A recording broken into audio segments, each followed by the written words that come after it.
Do you Sure. believe that there can be uh, two existing world reserve currencies to simultaneously exist? I do, and I think that could happen. I think it's quite realistic that a lot of the world is just done with the dollar as the reserve currency.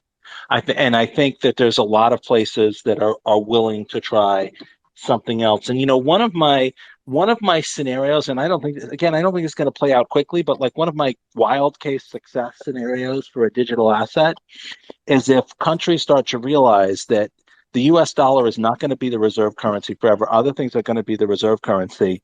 And and the same thing that we saw with banks. Like people when we started selling software to banks, people would say to me, why would a bank use something that like you guys were selling them when they could use something that was like made by banks?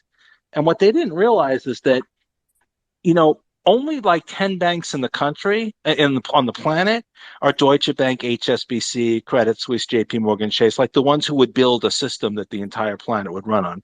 For the rest of the banks, that's 6,000 smaller banks. Those are their biggest, strongest competitors. Those are the entities they hate the most. They would not want to use the system built and maintained by them because it's going to be biased in favor of them, their biggest and strongest competitors. And I think the same thing could happen to nations. Like every nation would love for their currency to be the world reserve currency. That's helped the US, that's grown the US economy, quote unquote, unfairly by leaps and bounds for decades. And every other country would be like, yeah, we'd like to have the world be the world's reserve currency. But the only countries that could possibly pull it off is the US holding its position, maybe the EU, maybe Russia, maybe one or two others. But realistically, most countries know that if there's going to be a new world reserve currency that's a country's currency, it's not going to be them.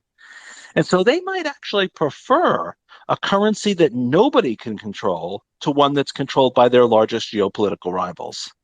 And so that's like what I think is the biggest possible success scenario for digital for digital assets if these countries are like, okay, well, the US dollar can't hold on forever, but it's not going to be our currency because no one's going to want to repeat the US dollar scenario. Nobody but the EU wants the EU to replace the dollar, right?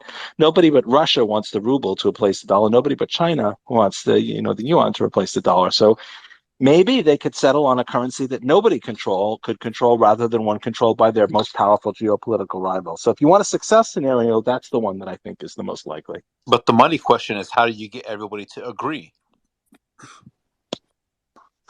Well, I mean, they might agree if the alternative is that their geopolitical rivals force some new replacement for the dollar that's not, that just if they just replace, the old boss with a new boss. If the choice is no boss, if that happens to make a bunch of cryptocurrency people rich, I don't think they're going to see that as too much of a minus. That's good. It was Uh, great talking to you guys. I got one question, just one Uh, question. Sorry, David. one more, and then Thank I you, can leave. David. It's kind of off. Do you Sure. believe that there can be